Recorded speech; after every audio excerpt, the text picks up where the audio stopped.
Former Vanderbilt football player Cory Batey is behind bars tonight, waiting to find out his prison sentence. But the victim in this trial is not happy with the jury's decision.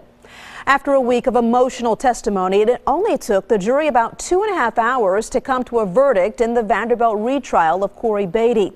Batey, who was accused of raping an unconscious Vanderbilt student back in 2013, was found guilty of a number of charges, including aggravated rape. But we heard from the victim today, who said she was deeply disappointed with the jury's verdict. Now, the statement said in part, despite the hard work of the exemplary prosecutors who have worked tirelessly on this case, I can only conclude that our system of justice is broken. I deserved better. Victims of sexual assault deserve better. Our community deserves better. News Channel 5's Jesse Knudsen takes a look at what happened last night and what happens next. Yes, sir.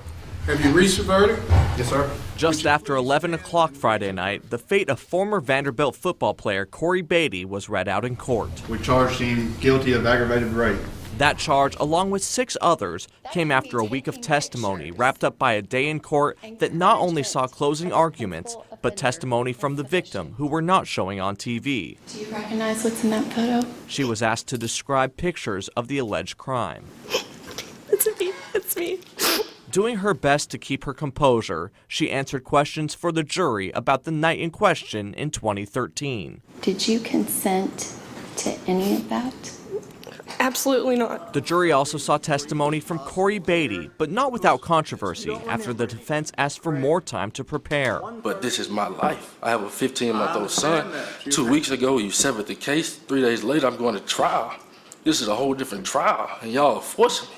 Y'all forced me to do everything.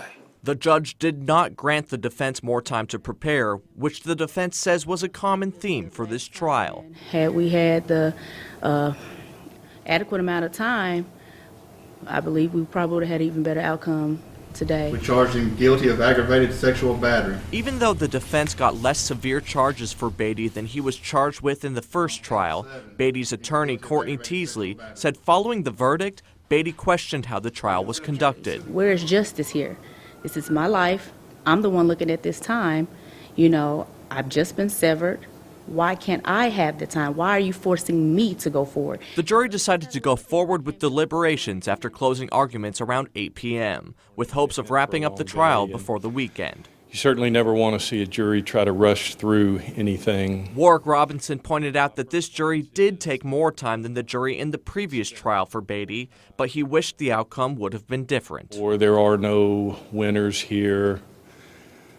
There's only losers and survivors. Batey was found guilty of 7 charges. While 4 of them were lesser charges, he was still found guilty for aggravated rape, which carries a 15 to 25-year prison sentence. And I think that rape victims really need to know that there are prosecutors out there that will do whatever it takes to fight for them and to get justice for them. That's it. Have a good evening, folks. While many believe justice was served, those involved in the case, including Batey himself, hope this will serve as a lesson to those who find themselves in similar situations. I hope there's a ripple effect. I hope people learn from this. I have a 21-year-old son, and I pray to God he thinks about Cory Batey every night he goes out.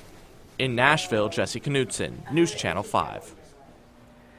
As for Brandon Vandenberg, his retrial is set for June. Fellow Vanderbilt teammates Jaborian Tip McKenzie and Brandon E. Banks are also charged, but their cases are pending. Right now, Cory Batey is in custody, being held without bond until his sentencing hearing that's set for May 20th.